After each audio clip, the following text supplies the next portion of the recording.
Hi, Claire and everyone. I wanted to respond to you, Claire, with a video because I wanted to um, say something about your post that sounded a little nerdy, and I think I didn't want to put it in writing to sound overly grammatically obnoxious about what I was going to say. Adding to what you were saying.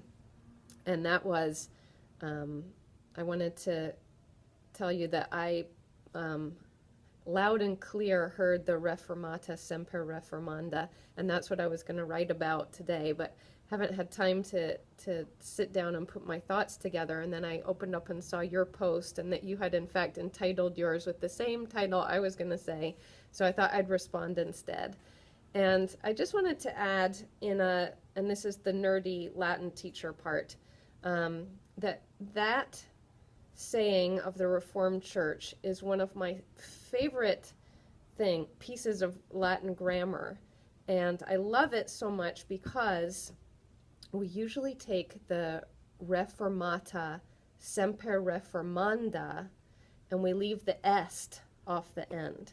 Now, it seems as if from some of your earlier posts that you may be a student of Latin as well, so I just wanted to add something about that est that's left off the end.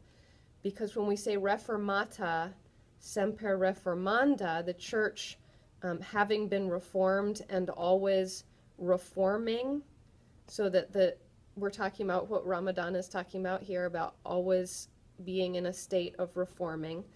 I love that the est, that we often chop off the end of that, because that makes that phrase into, here's the nerdy part, the passive periphrastic, which turns that participle reformanda from reforming into must be reformed always. So like Carthago delenda est, Carthage must be destroyed. And I think that necessity that is communicated in that passive periphrastic sentence of the Reformed Church is in Ramadan's writing this week. So the church, having been reformed, must always be reformed in the process of being reformed.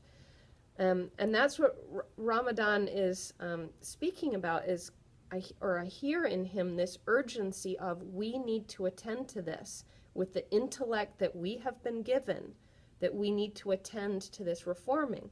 And then he speaks about the universal and the relative, and I like the way he talks about that.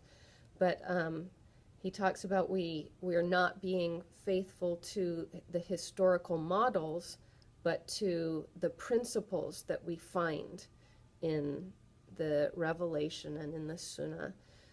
So the principles remain the same. The principles are universal, but the ways of being faithful to them are where we find the great diversity when reading and following the Sharia.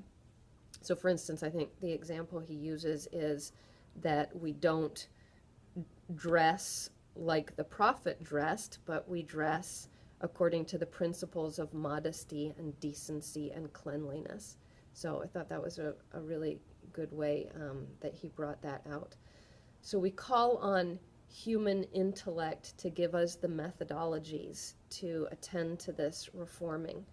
And here's the quote that I picked out. Everyone traveling on the way is invited to make a constant effort to reform in the light of the universal, without ever claiming to have attained the truth of the universal. So it takes a little of the ego out of that, with the responsibility of we are constantly traveling on this way. We are constantly in the process of reforming, and there's the urgency of, this is something that is necessary to the Reformed Church, necessary to a Muslim interpreting the Sharia. I also liked when he talked about God sending into the community every 100 years someone who looks with new eyes at how to interpret, and someone who renews the religion. And I think that's where we started way back in week 4 with al-Ghazali, who believed that he was that one who was sent to look with new eyes. And in fact, Sharur, I think the reading of Sharur ended with him talking about teaching people to read the book of the Lord with their own eyes instead of borrowed eyes, instead of looking at the historical models, looking with their own eyes, using their own human intellect.